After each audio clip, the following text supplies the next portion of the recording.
Welcome back. She thought she was helping a young child, but instead she was helping prison inmates. Casey Hott has details on a scam you need to know about in tonight's NBC 26 special report. A cell phone is something most people can't do without, and the bill at times can get pricey. But one Wisconsin woman paid more than $10,000 in cell phone bills, and to make matters worse, she never made a single call. It turns out it was prison inmates who were running up the tab. Technology makes every task so convenient, whether it's a quick swipe at the pump or having your bills paid automatically. But that convenience can also make you an easy target. It was frightening. This Wisconsin woman's information is now tied to prison inmates after trying to do something good.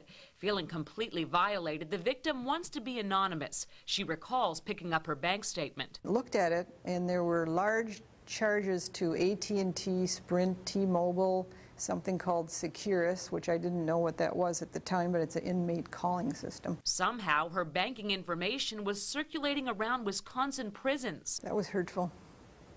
It was definitely hurtful. And over 6 months, close to $12,000 was electronically withdrawn from her checking account. Her account was more than just compromised. She had paid for every call made by close to a dozen inmates locked behind prison walls. She had no idea how this happened. Detective Bob Windler would soon figure it out.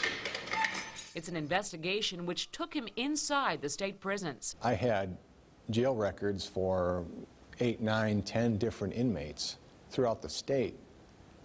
I had a feeling this could get pretty large. His feeling was right, and one which connected this woman to an ID phone scam even detectives couldn't believe. They had so many records, they came on discs. This could happen to anyone that writes a check. Police believe this woman wrote down the victim's routing and checking numbers. Quinetta Jeff is accused of then coming to a Wisconsin Radio Shack to buy cell phones. Police say she paid with cash for the phones only.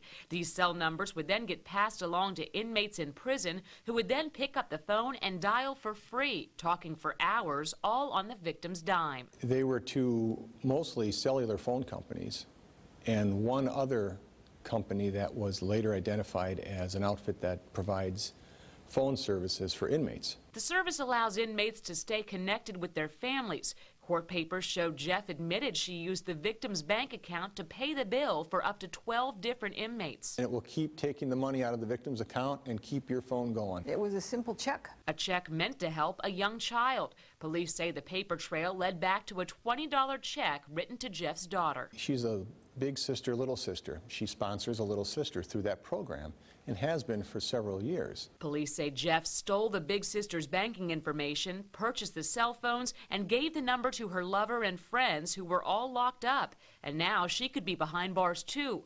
Quinetta Jeff is charged with identity theft, which is a felony. She'll be back in court next month. The victim's bank reimbursed her for most of the stolen money, but she and investigators fear until phone companies change their policies and start to require more than just any name or account number, we are all at risk. Casey Hott, NBC 26.